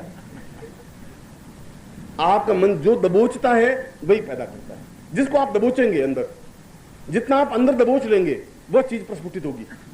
जिस चीज को आप अपने आप को, इसलिए पश्चिम के वैज्ञानिक दबोचते नहीं है, जो कुछ है वह 2 टूक साफ कहते हैं। अगर उनके मन में घृणा है तो कह देंगे आई एम सो सॉरी, मैं तुमसे बातचीत नहीं करना चाहता हूं। अगर प्यार है तो 2 टूक कह देंगे मैं तुमसे प्यार करता हूं। यहां पर ऐसा नहीं है कि बस छुप छुप के देखे, आंख झपकाए, फिर चश्मा चढ़ा के देखे, ऐसा कुछ नहीं होता। पश्चिम बिल्कुल साफ है, क्योंकि ज्यों ज्यों वासनाएं दमित होंगी त्यों त्यों वासनाएं ज्यादा उभरेंगी। जब वासनाएं ज्यादा उभरेंगी तो आदमी ज्यादा जटिल, आदमी ज्यादा परेशान, आदमी ज्यादा दुखी होगा। मैं इंग्लैंड गया तो इंग्लैंड में अगर आप देखें तो टेम्स नदी है, जैसे हमारी गंगा नदी है, वो लंदन के बिल्कुल टेम्स नदी बहती है। मैं बाइक को साथ में लेके गया था पहली बार। मैं तो वहां के लक्षण जानता था कि लंदन के लक्षण क्या हैं। वहां तो गुरुजी उतरे हवाई जहाज से तो ये पहली शर्त है कि मकान मालकिन की कोई लड़की हो तो दौड़ेगी, झूमेगी गले से पकड़ करके, हो हेलो गुरुजी, बस वो पूरी झूम। मैंने कहा कि पिछली बार तो जो कुछ हो गया सो हो गया, इस बार वाइफ है साथ में, अगर कोई जुमा जामी हुई तो मेरे हालत जोत में जाके खराब हो जाएगी। मैंने भाई को ठेर तक पट्टी पटाता रहा। मैंने कहा देख भाई तू आई है अपने इंग्लैंड की नहीं है, इंग्लैंड की बात दूसरी है, वहाँ हालो दूसरे ढंग से होता है, बातचीत दूसरे ढंग से होती है। तो वाइफ ने कहा ठीक है ठीक। उसने सोचा ऐसा थोड़ा ही होगा, कोई ठीक ठाक है। जय उतरे, एक मिस्टर वुड के हम ठहरना चाहते थे और वो बेचारे वहाँ पर तो सीधा हेलो, और अगर मिले नहीं और सीने से लगे नहीं और गला पकड़े नहीं और झूमे नहीं और टांगे ऊंची उठावे नहीं, तब तक तो मतलब कुछ हुआ ही नहीं, अटैचमेंट नहीं बताया। यहाँ पर भी जैसे बेटी आती है सिर पे हाथ फेरते हैं, बिल्कुल पास में बिठाते हैं, तो ऐसा बेटी को लगता है कि माँ के मन में अटैचमेंट है। जो ही हवाई जहाज से उतरा, वुड की लड़की दौड़ी, 18-19 साल की थी, हेलो गुरुजी, और एकदम गले से पकड़ करके मैंने थोड़ा सा हाथ नीचा किया, वाइफ ने पकड़ा हाथ खींचे, ये क्या कर रही है, दिमाग खराब है, शर्म नहीं तुझे? और उसने मेरी तरफ देखा, मुझे पूछा कि सी इज योर वाइफ? यस। क्या कह रही है? ब्लेसिंग, तुम्हें आशीर्वाद दे रही कह रही तुमने बहुत अच्छा किया। उनका yes, then I will repeat it. मैं नहीं तो एक बार और कर दूं? मैं नहीं महाराज जी इतने बहुत खुश हो गई है, और तो ज्यादा रिपीट करेगी तो मेरे लिए अटैक पैदा कर देगी, तो रिपीट करने की जरूरत नहीं है। वो बेचारी बहुत खुश हुई कि माता जी बहुत खुश हुई है, और कल्चर्ड लोग हैं, सभ्य लोग हैं, ऐसे नहीं है, अनकल्चर्ड नहीं है। मैं कहा वो तो सही है, मगर अब तुम चलो। मार्ग में ठेर माता जी गुनगुनाती रही कि आप पिछली बार अकेले आए थे तो क्या क्या किया आपने और क्या क्या होता रहा है। उनका मैं अब क्या कर सकता हूँ, मैं तो इनको कोई अवैधा से टेलीफोन तो किया नहीं था कि तुम आओ और झूमा जामी करो। अब यहाँ पर तो आगे तुम घर जाओगे तो इसकी माँ भी झूमेगी, फिर दादी भी झूमेगी, फिर नानी भी झूमेगी, जो भी आएगा वो तेरे गले भी झूमेगा, मेरे गले में भी झूमेगा, उसको झूमना है उनको। तो बुड़बड़ाती रही, ऐसी रांडे होती हैं इंग्लैंड, साला क्या है इनको, सालों को शर्म नहीं है, कोई तमीज नहीं है, कोई शऊर नहीं है। वो मुझे पूछती रही कि सी बात सही। मैं कहा वो तारीफ कर रही है कि you are so beautiful and so. वो बेचारी बहुत अंदर के अंदर पुलकित होती रही कि माता जी बहुत भली है। लेकिन माता जी तो बहुत भली है, जो आशीर्वाद दे रही है वो अगर हिंदी में बताऊंगा तो बहुत मुश्किल हो जाएगी, अंग्रेजी में समझती रहे। शाम को एक मेरे शिष्य थे मिस्टर पीटर, मुझे तो मालूम था, उस दिन तो हम उस जुमा जामी में चलते गए। दूसरे दिन मैंने पीटर को कहा, मैंने कहा तुम भाई ऐसा कर कि चलो थोड़ा टेम्स में घूम के आ जाते हैं, हम बोर हो गए, दिन भर बैठे बैठे लोगों से मिलते मिलते बहुत परेशान हो गए। मैंने कहा माता जी यहाँ एक मंदिर है बहुत अच्छा, यदि आपको दर्शन करने हो तो उसको लंदन में मंदिर, लंदन में मंदिर क्यों नहीं हो सकते? भगवान की मूर्तियां ही मूर्तियां हैं। आप देखोगे तो वहां पर तो कभी कभी कोई कोई मंदिर दिखाई देता है, यहाँ पर तो 1000 मंदिर हैं। उनका अरे पीटर कोई मंदिर है? अब पीटर बेचा सोचे मंदिर, यहाँ तो चर्च होते हैं, गिरजाघर होते हैं, मंदिर उसने मेरी तरफ देखा, वो टेम्स नदी किनारे मंदिर नहीं है गधा। माता जी पूछते जवाब क्यों नहीं देता? तुम चलो। उनका माता जी अब गुरु जी को मालूम है तो होंगे जरूर कोई मंदिर होगा। माता जी बैठी, मैं बैठा। वहां पर शाम को किनारे यदि आप कभी उधर गए हो इंग्लैंड कभी भूल चूके से, तो शाम को 5 बजे के बाद 95% बिल्कुल नंगे ही लोग घूमते हैं, बिल्कुल 100%। महावीर स्वामी एक नहीं, यहाँ तो एक ही पैदा हुए बेचारे, वहां पर तो जितने पैदा हुए महावीर स्वामी, बिल्कुल पुरुष और स्त्रियां कच्छा पहने हुए 2-2 उंगली के और घूम रहे, और नदी में डुबकी लगावे, फिर कूदे, फिर नदी में डुबकी लगावे, फिर धूप में पड़े पड़े सन बाथ ले, फिर जल बाथ ले, फिर वापिस सूर्य की किरणें ले, और शरीर को बिल्कुल पीला बनाने की उसे ललाई ले करके कोशिश करें। और माता जी मेरे साथ में साड़ी पहनी हुई, बिंदी लगाई हुई, आगे आगे मैं, पीछे पीछे माता जी। टेम्स नदी के किनारे पहुंचे तो देखा तो लोग बिल्कुल कच्छा भी उनका 2-2 उंगल का, 2.5 उंगल का, बस कपड़ा तो पहन ही नहीं। और माता जी ने आंखें बंद, और मैंने कहा ऐसा सड़क पे कैसे चलोगे? इधर आंखें बंद, इधर मैंने कहा तुम देखो, इधर देखो, इधर भी महावीर स्वामी। अरे ये साले ऐसे तुम कहाँ लाए? मैं आगे मंदिर है, ये सब मंदिर है, अब आगे चलो आप। मैं तुम्हें दिखा रहा हूँ लंदन क्या चीज है, अब आई गई तो जिंदगी में देख ही लो, आपको मजा आता है। और इसमें मजा क्या, मतलब टाइम नदी देखने के लिए आए, इसमें क्या मतलब? ठीक है तुम आंखें बंद करके कहां तक चलोगी, या मेरी उंगली पकड़ लो। वहां जाके बेंचें हैं और बेंचों पर कोई आदमी बैठ सकता है। और लंदन का कल्चर ये है, उस टेम्स नदी का कल्चर ये है, जैसे यदि आप हरिद्वार के घाट में पहुंच जाएं तो वहां का कल्चर ये है कि आधे सेकंड में कोई न कोई पंडा आपका हाथ पकड़ ही लेगा, गारंटी। जजमान तेरे बाप मर गया, कैसे आए? क्या भाई मरा तो नहीं, कब मरने वाला है? वो कल्चर वहां का ऐसा ही, हरिद्वार का कल्चर वैसा ही है, टेम्स नदी का कल्चर भी वैसा ही है। यदि आप कोई पुरुष और स्त्री दोनों बैठे हैं तो कोई भी आपको छेड़ेगा नहीं, कोई पूछेगा नहीं, कुछ भी बात नहीं पूछेगा। मगर यदि कोई केवल अकेला पुरुष बैठा है तो एक लड़की आएगी, hello you are so alone, loneliness, why are you sitting here, please come. या कोई स्त्री बैठी होगी तो कोई पुरुष आएगा ही आएगा, उसको कहेगा भाई कोई अकेलापन महसूस क्यों करे। मैं तो लंदन की सभ्यता को थोड़ा बहुत जान, उससे पहले 2-3 बार जा चुका था। तो माता जी हम दोनों बेंच पे बैठ गए, तो मैं थोड़ा थोड़ा लेफ्ट में सरकता गया। 8 फुट की बेंच थी। मैंने कहा पास में बैठेंगे तो कोई आएगा ही नहीं, थोड़ा थोड़ा अलग हट जाएंगे तो अपने आप कोई न कोई आएगा ही आएगा। फिर 1 इंच सरका, फिर 2 इंच सरका, फिर 3 इंच सरका। माता जी क्या कर रहे हो? मैं कहा कुछ नहीं, ऐसी कोई बात नहीं, तुम बैठो देखो। उनका आप यहाँ क्या देख रहे हैं? मंदिर कह रहे थे। मैं कहा मंदिर तो अभी 2 मिनट बाद मंदिर को इनको आ ही जाएगा, चिंता मत करो, यहाँ मंदिर ही मंदिर है। मैं ठेठ उस किनारे जाके बेंच में बैठ गया, जितने के पुरुष आए, वो जर्जरता, वो कच्छा और बिल्कुल नंगे बदन, और उन्हें सोचा कि कोई लेडी अकेली बैठी। पहले मेरी तरफ देखा, मैंने मुंह इधर कर दिया, hello hello beautiful charming, are you so alone, और हाथ आगे हिलाया। माँ जी मेरी तरफ देखा, मैं तो उधर देख रहा था। उनका देखते हो ये क्या साला गधा कौन है, ये क्या कह रहा है? मैंने कहा ये कह रहा है कि चलो स्नान करने के लिए, हाथ में हाथ पकड़ के तुम्हें डुबकी लगवाना चाहता है, खुद भी डुबकी लगाना चाहता है। उसने कहा मैं चप्पल मारूंगी साले के, हाथ में चप्पल लिया। उसने कहा हु आर यू? मैं कहा she is my wife and I am see. Oh I am so sorry, what is she saying? वो क्या कह रही है? मैं को तुम्हारी बहुत प्रशंसा कर रही है, बहुत तारीफ। 2 मिनट और रुक गए तो पूरी प्रशंसा हो जाएगी तुम। मैं कह रहा था कि वहां पर वासनाओं को दबाया नहीं जाता, जो कुछ है ओपन है, क्लियर है। हमारे यहाँ पर ये सब कुछ होता है, हम गंगा जी में जाते हैं, हम ये सब कुछ करते हैं आंख बंद करके, धीमे धीमे आंख से, बस डिफरेंस इतना ही। वो क्लियर कहेंगे, हम कह नहीं पाते, मगर हमारी मन की भावनाओं को हम दबा नहीं पाते हैं। और मन की भावनाएं तब दब सकती हैं जब हम क्रियमाण बने, जब हम दीक्षया बने, तब अंदर का अभी तक जो तुम्हारा है वह मृत मस्तु थे, वह मरे।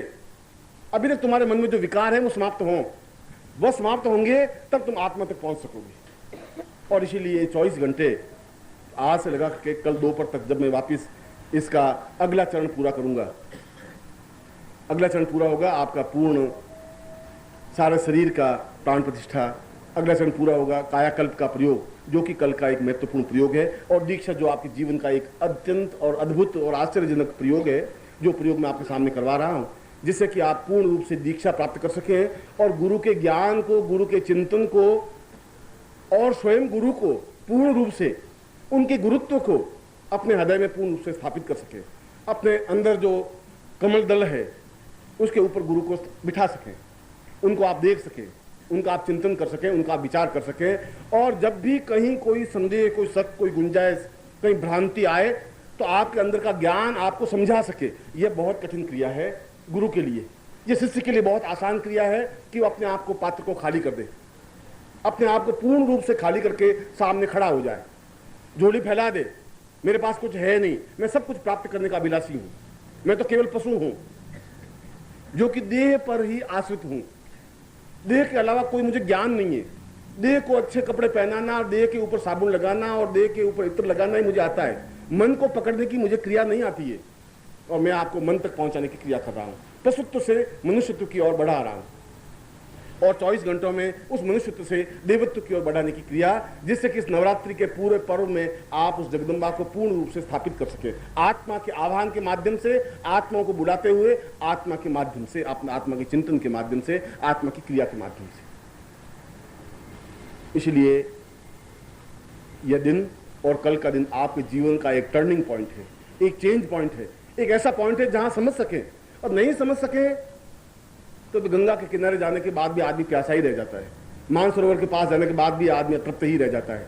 रह सकता है यदि आपके मन में क्षुद्रता है, यदि आपका कलश छलका हुआ नहीं है, यदि आपका घट खाली नहीं है, तो मैं ऊपर और एक बूंद भी डाल नहीं सकता। बिल्कुल एक घड़ा बिल्कुल पूरा भरा हुआ है, अब उसमें एक भी बूंद डालेंगे तो छलक जाएगी। खाली करने की क्रिया तो आप में है।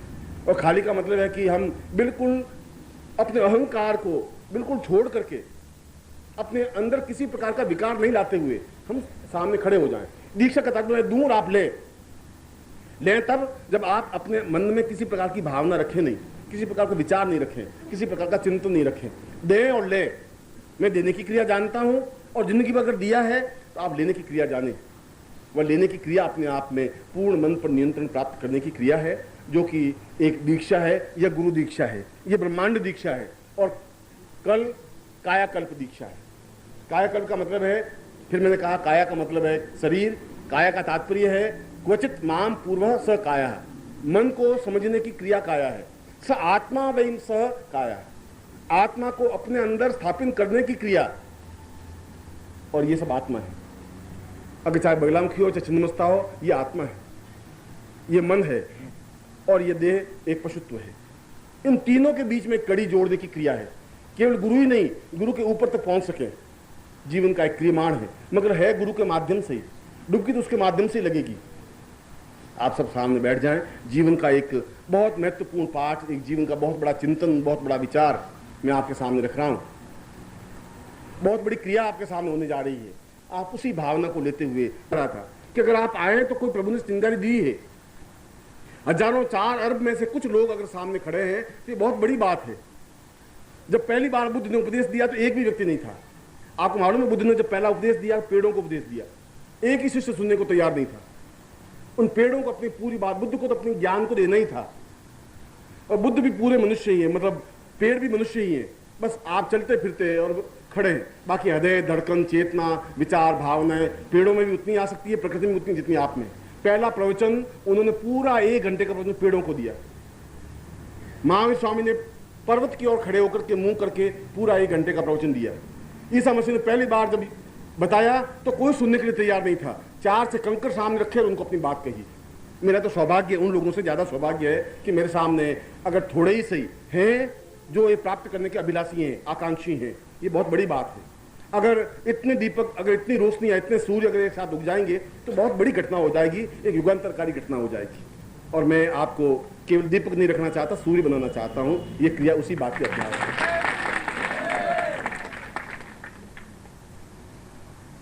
सबसे पहले आप हाथ जोड़ दें और फिर आपका मन आपके पास में रहे, बिल्कुल निश्चल निसंत भाव से। कहीं आप विचलित नहीं हो, क्योंकि अद्भुत चीज प्राप्त करने के लिए बहुत ज्यादा अपने आप को संयमित रहना जरूरी है तुम्हारे लिए। श्रीमन्महागणाधिपते नमः, लक्ष्मी नारायणाभ्यां नमः, उमा महेश्वराभ्यां नमः, सचि पुरंदराभ्यां नमः, मातृपितृ चरण कमलेभ्यो नमः, इष्ट देवताभ्यो नमः, कुल देवताभ्यो नमः, ग्राम देवताभ्यो नमः, स्थान देवताभ्यो नमः, वास्तु देवताभ्यो नमः, वाणी हिरण्यगर्भाभ्यां नमः, सचि पुरंदराभ्यां नमः, सर्वेभ्यो देवेभ्यो नमः, सर्वेभ्यो ब्राह्मणेभ्यो नमः, सर्वेभ्यो ऋषिभ्यो नमः। तत्रादु गणपतिं प्रार्थयेत। सुमुखस्य एकदन्तश्च कपिलो कुजकर्णकः, लम्बोदरस्य विक्तो विघ्नासो विनायकः, धूम्रकेतुगणाध्यक्षो भालचन्द्रो गुजानः, द्वादशैतान्नामानि यः पठेत् शृणुयाद्वे, विद्यारम्भे विवाहे च प्रवेशे निर्गमे तथा संग्रामे संकटे चैव विघ्नस्तस्य न जायते। शुक्लाम्बरधरं देवं श्रीवर्णं चतुर्भुजं प्रसन्नवदनं ध्यायेत् सर्वविघ्नोपशान्तये।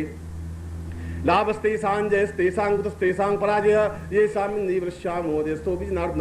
अभीप्सितार्थ सिद्ध्यर्थं पूजितोऽयं सुरासुरैः, सर्वविघ्न हरस्तस्मै गणाधिपते नमः। सर्वमङ्गलमाङ्गल्ये शिवे सर्वार्थसाधिके शरण्ये त्र्यम्बके गौरी नारायणे नमोस्तुते। सर्वदां सर्वकार्येषु नास्तेषां मङ्गलं येषां हृदिस्थो भगवान् मङ्गलायस्तनो हरे। तदेव लग्नं सुदिनं तदैव ताराबलं चन्द्रबलं तदैव विद्याबलं देवबलं तदैव लक्ष्मीपते तेन सुनामि। यत्र योगेश्वरः कृष्णो यथ पार्थो धनुर्धरः तत्रास्य विजयो भूति ध्रुवानीति मृतिर्मः। सर्वेष्वामृतकार्येषु त्रयस्ते मुनीश्वराः देवादिसन्तु सिद्धिं ब्रह्मेशान् जनार्दनः। वक्रतुण्ड महाकाय सूर्यकोटिसमप्रभा निर्विघ्नं कुरु मे देव सर्वकार्येषु सिद्धिदः। श्रीमन्महागणाधिपतिं हृद्यसिद्धिसितं सायुध्यं पुरुषां गणपतिम् आवाहयामि स्थापयामि। तत्रादूतां पुरुषां अथास्मानं स मातृपितृ, अपने माता पिता के चरणों को प्रणाम करें जिन्होंने आपको देह दिया। स पुरुषां स चैतन्यं सा पूर्व अथास्मानं स तुभ्यं स मातृपितृचरणेभ्यो नमः। तत्रादु सर्वदेवानां इष्ट देवताभ्यो नमः। इष्ट देवतां स कुल देवताभ्यो नमः। कुल देवताभ्यो ग्राम देवताभ्यो नमः। ग्राम देवताभ्यो वासु देवताभ्यो नमः। तत्रादु गुरुं प्रार्थयेत। गुरु ब्रह्मान् गुरुर्विष्णु गुरुर्देवो महेश्वरः गुरु साक्षात् परब्रह्म तस्मै श्री गुरु चरणकमलेभ्यो नमः। ध्यानमूलं गुरु मूर्तिर्पूजामूलं गुरुपदं मंत्रमूलं गुरुवाक्यं मोक्षमूलं गुरुकृपा। मूकं करोति वाचालं पंगु लंघयते गिरिं यत्कृपानं वन्दे परमानन्दमाधवं। गुरुचरणेभ्यो समर्पयामि आदौ शिखाबन्धनं। चोटी गांठ लगो। मानस्तोखित नये मानो आयुखमानो गोकुमानो अश्वेखुमानो वीरांद्रहामिनो वादिरेमहे। तत्रादो स्वास्थ्य तिलकम कृत्वा कुमकुम लेकर के ललाट पर तिलक करिए। नमो शुनंताय सहस्रमूर्तये सहस्रपादाक्षरोर्भावे सहस्रनाम्ने पुरुषाय शाश्वते सहस्रकोटि उदाहरणे नमः। गंधां पान्तु ब्रह्माणं च पुरुषां तस्मानं स चेतनतुभ्यं संप्रदये। हस्तप्रक्षांति अस्त्र जलादाय हाथ धोकर के दाहिने हाथ में जल लीजिए, राइट हैंड में जल।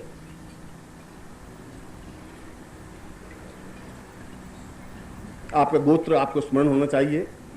ओम विष्णु विष्णु विष्णु भारतवर्षे भरतखंडे जम्बूद्वीपे शालिवान शाखे बुद्धावतारे संवत्सरे संवत्सरे को संवतः 2047 आश्विन मासे श्री कृष्ण शुक्ल पक्षे आदि पुरुषा वर्तमान सचेतन सा बहुमासे प्राप्त लक्ष्मी प्रथम प्राप्त लक्ष्म्या त्रिकाल संहारणं सकल मनोचित कामना सिद्धर्थम लोके वासे भय राजद्वारे सर्वत्र यश विजय लाभादि प्राप्तस्य सपुत्रस्य सबान्धस्य अखिल कुटुंब सहितस्य सबसो समस्त भय व्याधि जरा पीड़ा मृत्यु परिहार द्वारा आयु आरोग्य तथा अमुक गोत्रेभ्यो। अपना गोत्र बोलिए। अमुक शर्मा हम नाम बोलिए।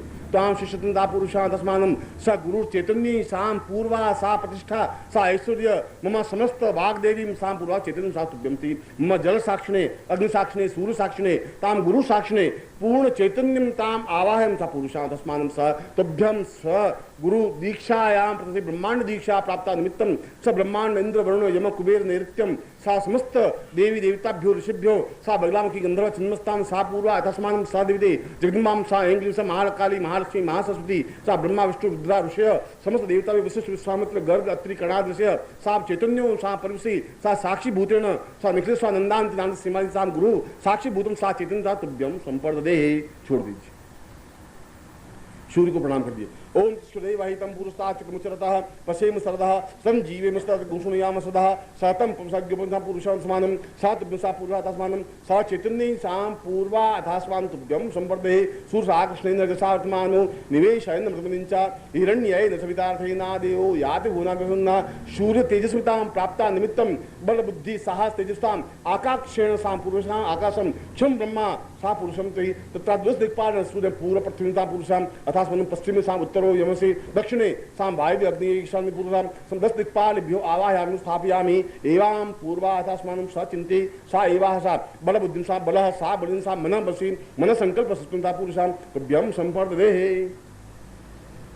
अब आपके सामने जो वस्तुएं हैं दीक्षा की, उन वस्तुओं पर कुमकुम की बिंदी लगाइए।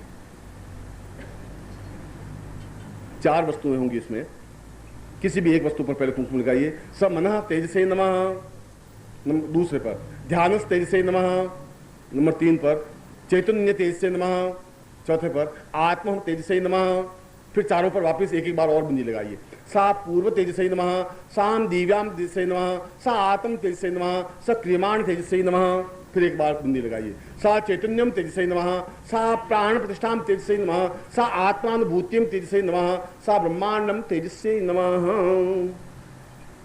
उन चारों चीजों को अपने बाएं हथेली में ले लीजिए, लेफ्ट हैंड में, और दाहिने हाथ से इसके ऊपर संपुट कर दीजिए। अंगूठे से अंगूठा, तर्जनी मध्यमा उंगली इस प्रकार। ओम दीर्घायुत्वाय बलाय वचनप्रजास्तवाम अथो जीव सर्वस्तम माम पूर्वतास्मां सचेतने सा कल्याण कल्याणम अपामाम पूर्वा सा चेतन सा कंसी पूर्वा अथास्मानं गुरु साक्षिणे दीक्षायाम मृतमस्ता पुरुषाम अथास्मानं सा चेतन सा पुरुषाम अथास्मानं कृते कल्याणम पराम पुरुषा तुभ्यं सा एतः सा अदिसा दीर्घा युत्वाय बलाय वचसेजाति पुरुषाम अथास्मानं सा ब्रह्मांडम परिपार्श्वे साम गुरुसा तुभ्यं संपर्दे। उनको देख लीजिए और उनको नीचे रख दीजिए। वापस 1 2 3 4 चारों। फिर इनके ऊपर एक एक बार कुमकुम लगाइए और वहां से कुमकुम लेकर के अपने ललाट पे लगाइए।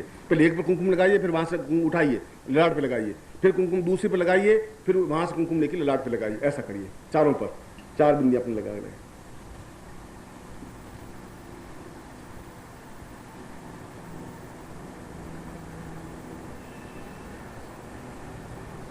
अब जिनके पास नारियल है वो दोनों हाथों में नारियल ले लीजिए, और जिनके पास नारियल नहीं है वो ऐसा भावना करें उनके पास नारियल है।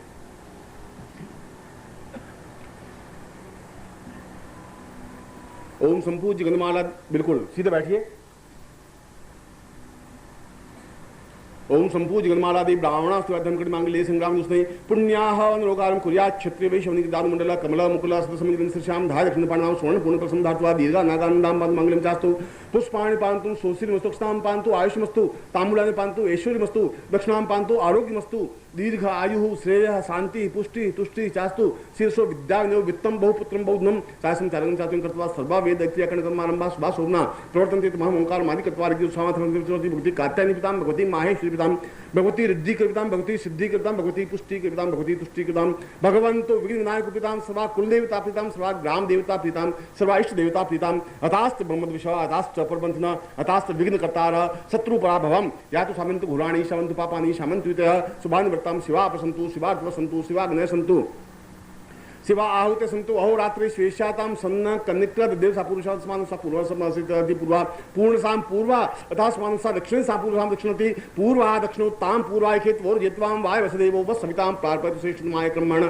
आप्याम इंद्राय भागम प्रनिमात्मा वस्ते निष्ठमान दशकु शुद्रुवा अस्मिन् गोपतुष्या तपवीर यजमानस्य पशून् पाहि स चैतन्यं परिपूर्णाम सा दीर्घा यत्वा सा पूर्वा तस्मानं कृते कल्याणं सा पूर्वा अथा समानं वर्ण सा शिव गौरी विवाहया या श्री रामेन्द्र पादे धनदस्य गृहे श्री अस्माकं सातु श्री अस्तु श्री अस्तु श्री अस्तु श्री श्री जाता श्री आनंदियाय श्री मयोजित प्योदातु श्री वसाना अमृत तत्वं सत्या समितांसो मनसा काममा कोतिं वाचा सत्यं श्री पुष्णाम रूप निश्चय श्री स्थानसाम साम पूर्वस्याम सा चैतन्यं परिवृति पूर्वातस्मानं अमुक गोत्रेभ्यो, अपना गोत्र बोलिए, अमुक सर्वाहाम नाम बोलिए, ताम पुरुषाम भगवती साम सुक्षिता पुरुषाम अथास मनसा तेजसे ब्रह्मांड दीक्षा याम पुरुषा अथास मानं सा चैतन्यं परिपूर्णता तुभ्यं से पूर्वा अथास मानं कृते कल्याणं तुभ्यं से माम दीर्घा तपसि माम दीर्घा अथास मानं तुभ्यं संपर्ददे। और इसको सिर पे लगा करके नीचे रख दीजिए। नारियल शिव का प्रतीक है, आपका मस्तक है, इसीलिए गुजराती में इसको नारियल नहीं कहते, इसको खोपड़ा कहते हैं, खोपड़ा, और सिर को भी खोपड़ा कहते हैं। मैं अपने इस खोपड़ी को जिसमें बुद्धि, जिसमें मल विकार भरा हुआ है, नीचे रख रहा हूं। ये भावना है, ये प्रतीक है। अब उसके बाद में आप सीधे या तो वीरासन में बैठिए। वीरासन का मतलब है दोनों पैर पीछे मुड़ करके ऐसा बैठिए, या सुखासन में बैठिए, मगर वीरासन में बैठेंगे तो ज्यादा अच्छा रहेगा। जैसे नमाज पढ़ते हैं मुसलमान, उसको वीरासन कहते हैं। सीधे बैठिए। आप एकदम से पेड़ जितने ऊंचे उठते हैं उतना शरीर आपका ऊंचा उठना चाहिए। बस अभी ले नहीं आप समस्त चैतन्यम साम पूर्वाथास्मानम स तेजंता पूर्वाथास्मानम स कृते कल्याणम पूर्वाथास्मानम स तुभ्यम संवर्धये सा चैतन्य सा मेरा सारा मृत्यु और मृत्यु सा उसमें कहा दीक्षायाम मृतमस्तु थे। हमारा सारा जीवन और जीवन के छल, जीवन के झूठ, जीवन के कपट समाप्त हो सके, हम एक शुद्ध निर्मल चैतन्य बन सके। उस अग्नि को स्थापन करते हुए समस्त शरीर को उस ब्रह्मत्व अग्नि के माध्यम से जलाने की क्रिया कर सकें। ब्रह्मांड दीक्षा का ये प्रथम पार्श्व है और दोनों हथेलियों को रगड़ करके उसमें अग्नि प्रज्वलित की जाती है। मगर इस बात का ध्यान रखें कि इन हथेलियों को इतनी ताकत के साथ, इतनी फोर्स के साथ रगड़े कि इसमें से चिंगारी निकलनी चाहिए और आपकी चिंगारी मुझे दिखनी चाहिए। ऐसा तो कुछ होगा नहीं आपका, और ऐसा करने से भी कुछ नहीं होगा। बहुत तेजी से साथ ऐसे रगड़ना पड़ेगा और ऐसा ये हाथ जलने चाहिए, फफोले बनने चाहिए। अगर हाथ जल भी जाएंगे तो मेरे पास बर्नल पड़ा है, मैं लगा दूंगा, वो घबराने की जरूरत नहीं है। मगर आपका दोनों हाथ लगे और फिर मैं जहां अपना हाथ लगाऊं वहां अपना हाथ लगाएंगे। इसलिए पूरे शरीर को शुद्ध और पवित्र दिव्य चेतना युक्त बनाने के लिए ये बहुत जरूरी है। साम पूर्वाथास्मानम सात रुपये और ताकत के साथ, फोर्स के साथ, दांत भींचे हुए, चेहरे पर एक कठोरता भाव और ताकत के साथ होना चाहिए आपके साथ। सा दीर्घा युद्धाय बलावतिसा पुरुषा अथास्मानम शक्तिते कल्याणम प्रणता वृद्धि सा पूर्वा अथास्मानम स चैतन्यम परिपूर्णता अथो जीव सर्वदा सतम्मा दीर्घो सा पूर्वा अथास्मानम सा चैतन्य सा कृतं बस सिरो ताद्यम संवर्धते। इन लक्षणों से तो कुछ जल नहीं सकता। जिस प्रकार से आप हाथ मल रहे हैं ऐसे तो मुर्दे भी आपसे ज्यादा तेज हाथ मल सकते हैं। ऐसा कुछ नहीं हो सकता। मुझे समझना, चिंगारी तो पैदा बहुत आसानी से हो सकती है, इसमें लंबी चौड़ी बात नहीं। अग्नि पैदा नहीं हुई दोनों हथेलियों को रगड़ने से तो कैसे चलेगा। साम वापिस साम पूर्वा साम चैतन्य सा पुरुषी कल्याणम सा पूर्वा अथास्मानम सकृते। आंख में जोर लगा करके चेहरे पर दृढ़ता, कठोरता आनी चाहिए। साम पूर्व से अथास्मानम सा दीर्घ तो से पूर्वा अथास्मानम सा चैतन्य सा पूर्वा अथास्मानम सा दीर्घ युत्वाय बलाय जाता है साम अथो जीवस्तम सा दीर्घो अथास्मानम सा चैतन्य साम लाटे स्थापयामि नमः सा पुनः सा पूर्वा अथास्मानम सा चैतन्य। ऐसा कैसे होगा, क्या होगा इससे। ओम तेजस्वी सा चैतन्य साम परिपार्श्वे साम दीर्घा युद्वाय बलाय वर्चस्वाय सा अथो जीव सर्वदा सतम सा पूर्वा अथास्मानो स चैतन्य परिपूर्ण सा पुरुषै मुखे स्थापयामि नमः। मुंह पर आपकी ग्रीवा पर होगा, बहुत तेजी से हाथ मलने पड़ेंगे और आपकी चिंगारी मुझे आनी चाहिए। सा दीर्घो अथास्मानम सा कृते कल्याणम पूर्णता पूर्वा सा चैतन्य दीर्घा अथासम सा पूर्वा अथास्मानम कृते कल्याणम पूर्णता वृद्धि सा पूर्वा अथास्मानम सा चैतन्य। और तेजी से थोड़ा दीर्घा अथासम पूर्वा अथास्मानम सा चैतन्य सा पूर्वा समृद्ध पूर्वा समाधि सा पूर्वा अथास्मानम सा ग्रीवायाम स्थापयामि नमः। आग मल ले। मक्खी बीच में अगर रह जाए 15 मिनट तक भी तो मक्खी का कुछ बिगड़ नहीं सकता और शरीर को आप तकलीफ दे नहीं सकते और मैं आपको छोड़ूंगा नहीं। ये सब तीनों बातें एक साथ सही है, क्योंकि शाम तक भी हो जाएगा तो मुझे तो ये सब कुछ करना ही पड़ेगा आपका। इसलिए अच्छा है 10 मिनट में अपना काम निपट जाए। सा चैतन्य परिपूर्ण साम अथास्मानम सा कल्याणे पूर्वा समानम सा चैतन्य अब से पूर्वा आविर्भूतम इखेत वोर जित्वाम भाई वसुदेव व सविताम तार पदुश्रेष्ठ आक्रमणापिया इंद्राय भागम प्रदिमाक्रमणाम श्रीष्टमान गसुगो सद्रुवा अस्मिन् गोपतोस्याम तब वीर यजमान सपसुन पाई सा चैतन्य सा पूर्वा अथास्मानम शक्तिते कल्याणम प्रता सा पूर्व साधमान सा तेभ्य साम वक्ष संस्थापयामि नमः। पुनरु सा दीर्घा युद्वाय बलाय सा चैतन्य सा दीर्घो युद्वाय बलाय वर्चस्वती अथास्मानम सा चैतन्य कल्याणम प्रणता वृद्धि सिद्धि कुंभो नमः सृति पूर्व अथास्मानम सा चैतन्य कल्याणम पा पूर्वा अथास्मानम दीर्घा युद्वाय पूर्वसो सा दीर्घा तुभ्यम सामधि अग्नि स्थापयामि नाभो स्थापयामि नमः। नाभि पर दीर्घ युत्वाम परा अथास्मानम सा चैतन्य कल्याणम प्रणतार्थे पूर्वाथास्मानम सा तुभ्ये सा पूर्वा अथास्मानम सकृते कल्याणम कल्याणम अपांते पूर्वाथास्मानम चैतन्य सा दीर्घा से पूर्वाथास्मानम सा दीर्घो अथवा सा पूर्वा अथास्मानम सकृते कल्याणम प्रणता से पूर्वा अथास्मानम सा दीर्घो साम पादयो नमः। दोनों जंघों पर नमः संताम पूर्वा अथास्मानम सा चैतन्य सा पूर्वा अथास्मानम कृते कल्याण सा पूर्वा दीर्घो युत्वाय बलाय सा पूर्वा अथास्मानम सा दीर्घो सा सतम सा दीर्घा सा कल्याणम प्रणता से पूर्वा चैतन्य सा दीर्घो सा पूर्वा अथास्मानम सा पूर्वा अथास्मानम पादयो। दोनों पैरों पर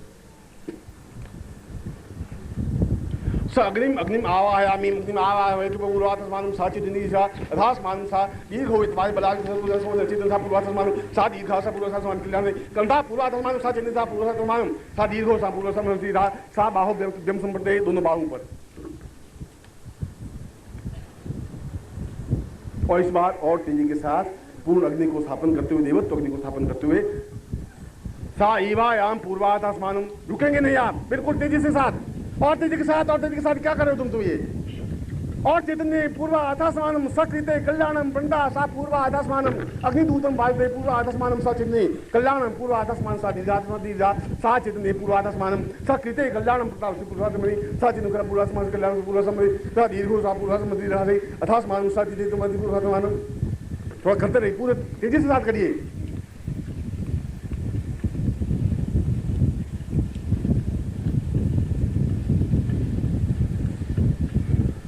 और तेजी के साथ थोड़ा कहा पूर्व आधास्मानम साकृते कल्याण पूर्वाधास्मानम साकृते कल्याण पूरा अधास्मानम साधिते तभ्यम पाम पूरा समस्त देहेभ्यो नमः।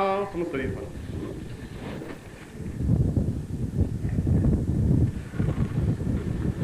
दीर्घोतास्मानम सा चैतन्यम परिपूर्ण सान पूर्वास्मि अग्नो सा पूर्वा अधास्म अग्निं सा पूर्वा अग्निं दूतम पूर्वदेव अविवाम पूर्वे देवाम आसाम दयाधिया समस्त चैतन्यम जीवम सा आवाहयामि समस्त देवता पूर्वा अर्थात मन शुद्धिं प्राण शुद्धिं आत्म शुद्धिं सा देवायामि सा समस्ते कल्याण मम रुद्र स्मृति ब्रह्मादि ब्रह्मज्ञान प्रथम पुरस्ताद विषि वदसु चोविन आभा साम पूर्वतम संपत्तिनादि कल्याण तम संपत्ति। अब आप हाथ जोड़ते हुए, बिल्कुल ताटक करते हुए, आंखें बिल्कुल मेरे सामने दृष्टिपात रखते हुए, हाथ आपके जुड़े रहेंगे और बैठेंगे जैसा बैठे थे आप, उसी वीरासन में बैठेंगे और हिलेंगे नहीं।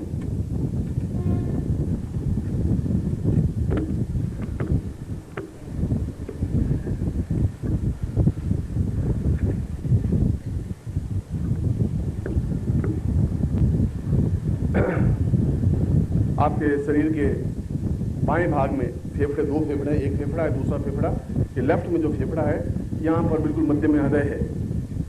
आप दोनों हाथ जुड़े हुए हृदय के पास होने चाहिए, न चेहरे के पास न नीचे नाभि के पास, बिल्कुल वहां पर आपके हाथ होने चाहिए और आंखें बिल्कुल आपकी खुली होनी चाहिए, पूरी खुली हुई होनी चाहिए पूर्णता के साथ, ऐसा कि आपकी आंख फटी हुई हो, बस इतना खुला हुआ होना चाहिए। आंख को देखना नहीं है, आंख को पूर्ण रूप से खोल देना है, पूरी खिड़की को खोल देना है। जहां आप ताटक करते हैं, ताटक करने का मतलब है कि आंख बिल्कुल स्पष्ट क्रोध मुद्रा में जिस प्रकार से आदमी देखता है, उस क्रोध मुद्रा में ब्रह्मांड दीक्षा को प्राप्त किया जा सकता है। इसलिए क्रोध मुद्रा बताएगी, वीरासन और क्रोध मुद्रा। बिल्कुल आंख बिल्कुल साफ निकली हुई, बिल्कुल तेजी के साथ, जैसे लपक करके, जैसे आप गुस्से में होते हैं, किसी को गुस्सा मारने के लिए तैयार होते हैं तो आंख कितनी खोलते हैं और किस तेजी के साथ खोलते हैं, अपनी आंख को कितनी तेजी के साथ फेंकते हैं, उस तेजी के साथ आंख मेरी तरफ फेंकते हुए बिना हिले डुले। आप कहते हैं कि मुझे देवताओं के दर्शन नहीं होते, मैं आपको बताऊंगा, आप दोपहर तक, शाम तक अगर आप ध्यान से जाएं, बिल्कुल देवताओं के दर्शन कैसे नहीं हो सकते, यदि आपकी आंख पूर्ण रूप से, मैं जो दूं वह पूर्ण रूप से खुली हुई आंखों के माध्यम से प्राप्त करने की क्रिया करें। हो सकता है आपकी आंख बहुत छोटी हो और हो सकता है उसमें से बहुत कम प्रवेश कर सके, मगर आंख खुली हो पूरी और क्रोध मुद्रा हो। मैं फिर आपको बता रहा हूँ, क्रोध मुद्रा होनी चाहिए। और तीसरी बात भी कह रहा हूं कि बिल्कुल क्रोध में जैसा लाल सुर्ख चेहरा हो जाता है गुस्से में और एकदम से आंख खुली हो जाती है, उस प्रकार की स्थिति आपकी बननी चाहिए।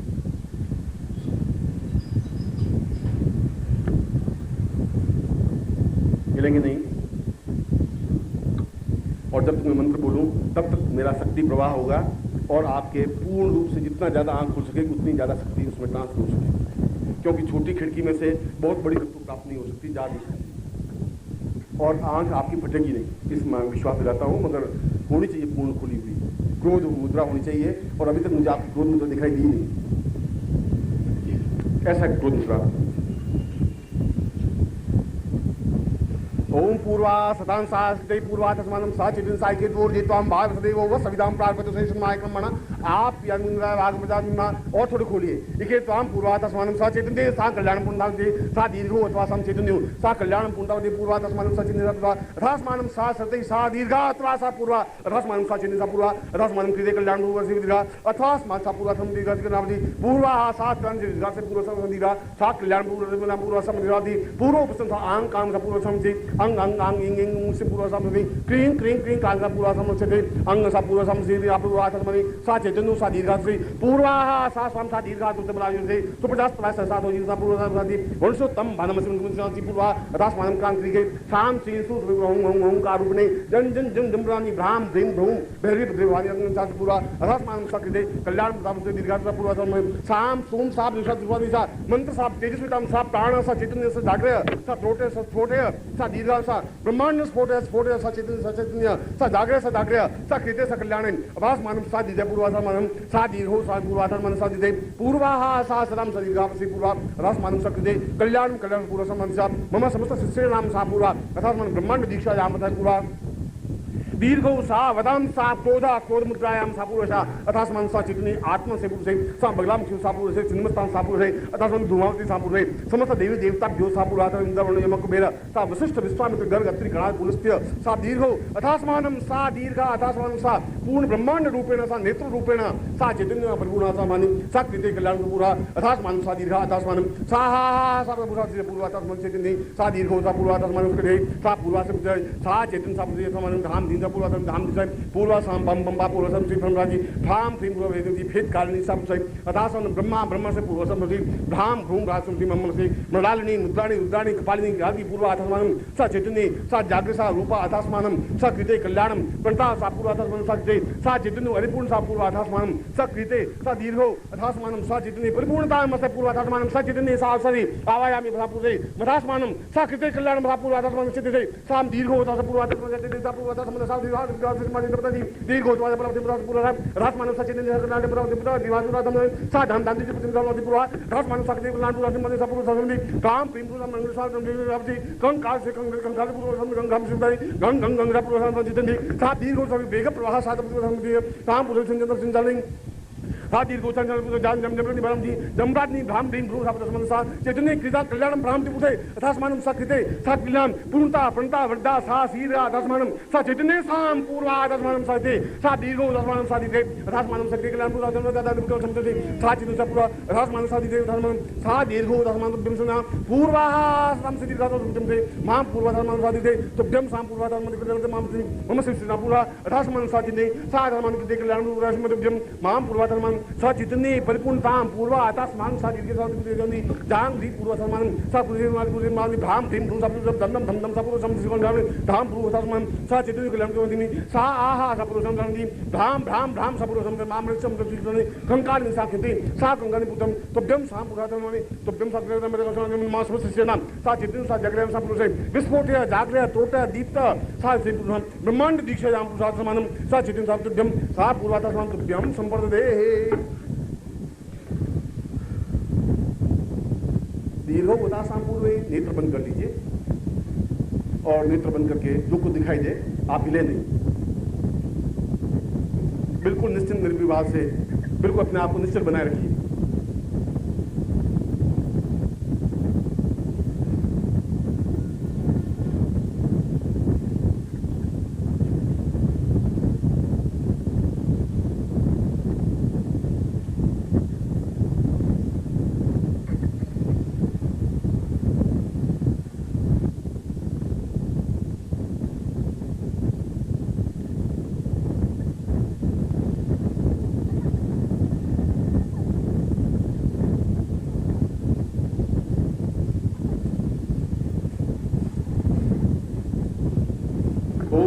शांतिरंतरिक्षं शांति पृथ्वी शांतिराप शांतिरोपदय शांति वनस्पतया शांति विश्वे वेदा शांति ब्रह्म शांति सर्वभूम शांति शांतिरेव शांति सामा शांतिरेति 3 बार ओम की उच्चारण करेंगे सर किसी आसन में।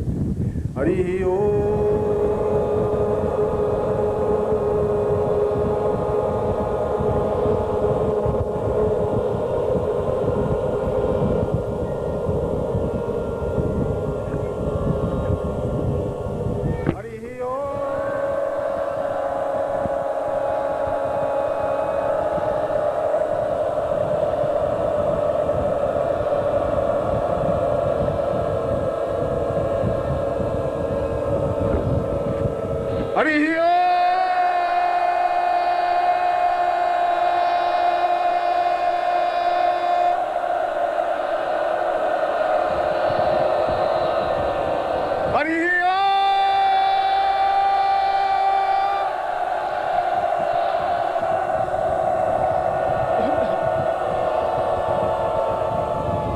ब्रह्मांड हरे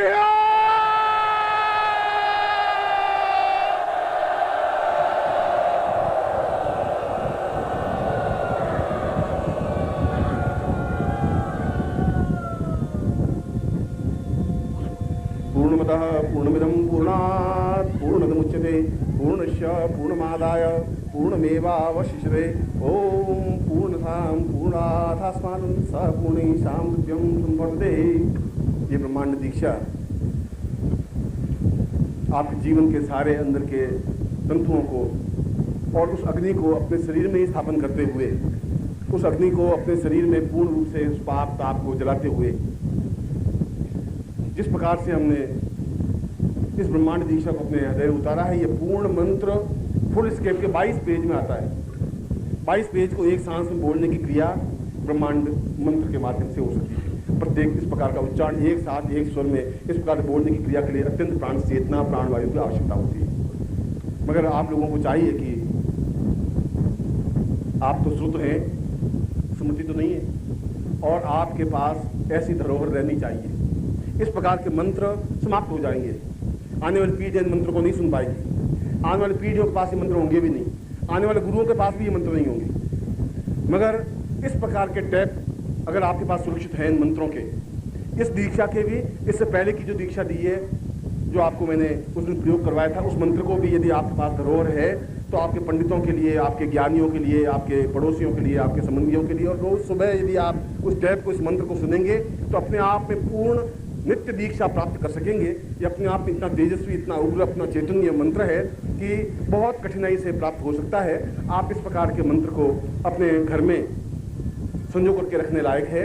इसलिए नहीं कि मैंने ये मंत्र का उच्चारण किया, इसलिए कि इस पृथ्वी पर दूसरा मंत्र इस प्रकार का उच्चारण कर ही नहीं सकता। ये भी गारंटी की बात कह रहा हूं।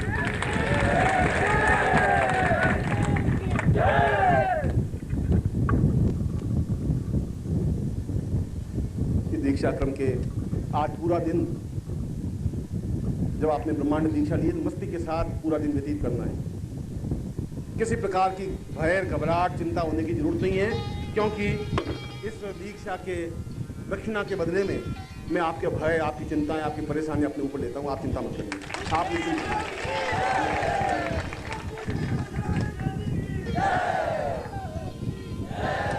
क्योंकि चिंताएं मुझे व्याप्त होती नहीं और चिंताएं मेरे पास आती नहीं। बिल्कुल आनंद और मस्ती के साथ एक एक क्षण को मैं जीता हूँ, मस्ती के साथ जीता हूँ। मैं आपको वही शिक्षा, वही ज्ञान, वही चेतना देना चाहता हूँ कि चिंताएं आपका कुछ अहित कर ही नहीं सकती, संभव नहीं है। जीवन को एक अजीब तरंग में, एक अजीब तरंग में, एक मस्ती में छल छलाते हुए एक समुद्र की तरह आपको व्यतीत करना है जीवन, और जीवन के एक क्षण, क्योंकि कल इसका एक और उत्तरार्ध जो कायाकल्प प्रयोग है वह प्रयोग संपन्न होगा। तब तक आप बिल्कुल ऐसा घिसटते हुए, रोते हुए, मरते हुए, झिझकते हुए, परेशानियों के साथ व्यतीत करने की जरूरत नहीं है, क्योंकि जब आपके साथ मैं हूँ और मैं का मेरा ज्ञान, तो फिर आपको चिंता करने की, विचार करने की, परेशानी होने की जरूरत नहीं है। आपकी हर क्षण और हर चिंता के साथ मैं पास में खड़ा मिलूंगा, ये मैं आपको वादा करता हूँ।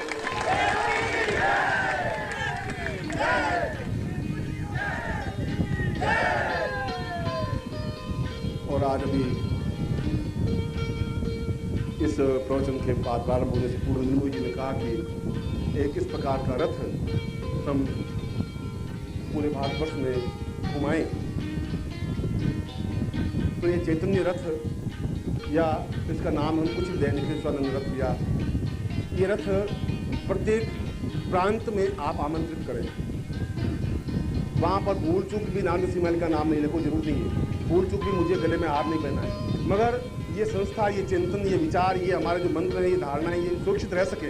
आप गर्व से कह सकें कि मैं उनका शिष्य हूँ, आप गर्व से कह सकें कि मैंने उनसे दीक्षा प्राप्त की है, आप गर्व से कह सकें कि मेरे पास ऐसा एक प्राण चेतना युक्त गुरु है जिस पर हमें गर्व है, और वह गर्व अपने आप में।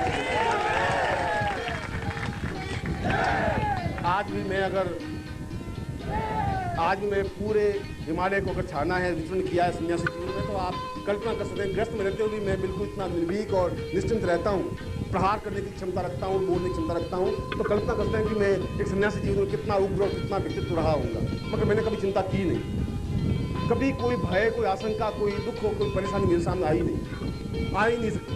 इसलिए नहीं आ सकती कि जीवन को, प्रत्येक क्षण को जीने की मैंने कला सीखी थी। जो भी क्षण जिए मस्ती और तरंग के साथ जिए, अपने दमखम के साथ जिए, अपने मंत्रों अपने साधनों के माध्यम से जिए। इससे भी बड़ी बात कि मेरे गुरु मेरे साथ में थे। जो गुरु मेरे साथ में मेरे गुरु हैं, वो परंपरा आपके साथ भी है। इस रथ के माध्यम से आपके घर में गुरु आ रहे हैं, मैं खुद आ रहा हूं, ऐसा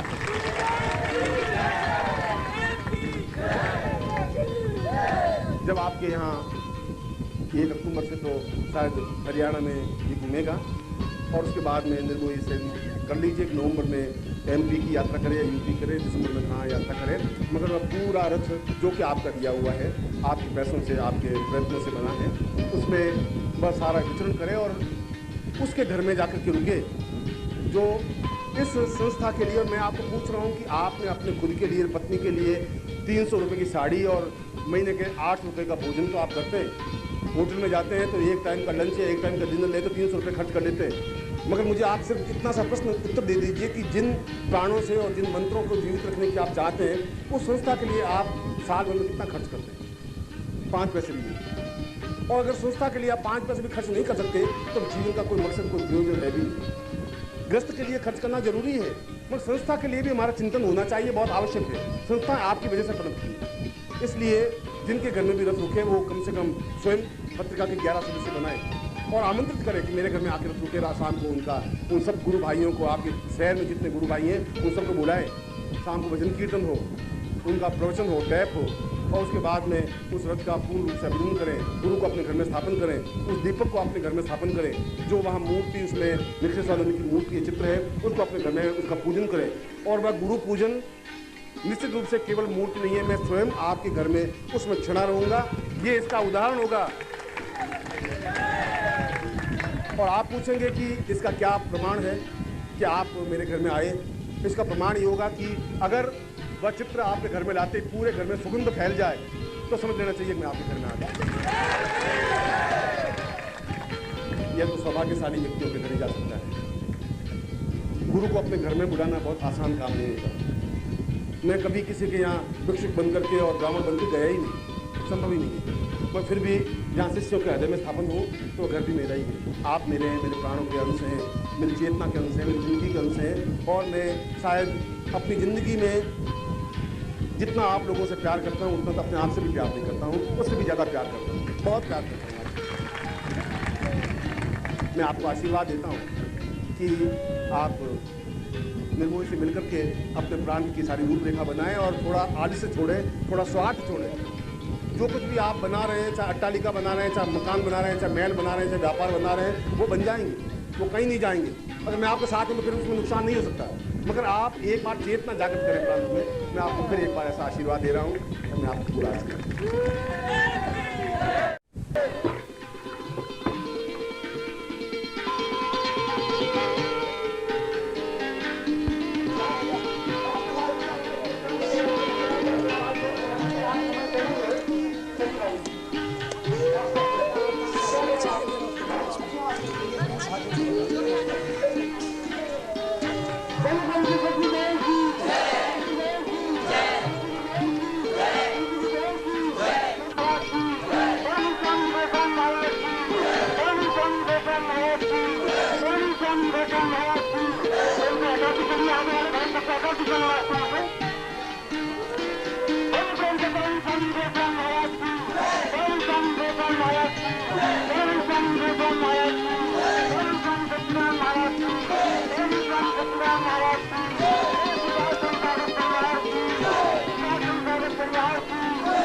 ओम परम तत्वाय नारायणाय गुरुभ्यो नमः।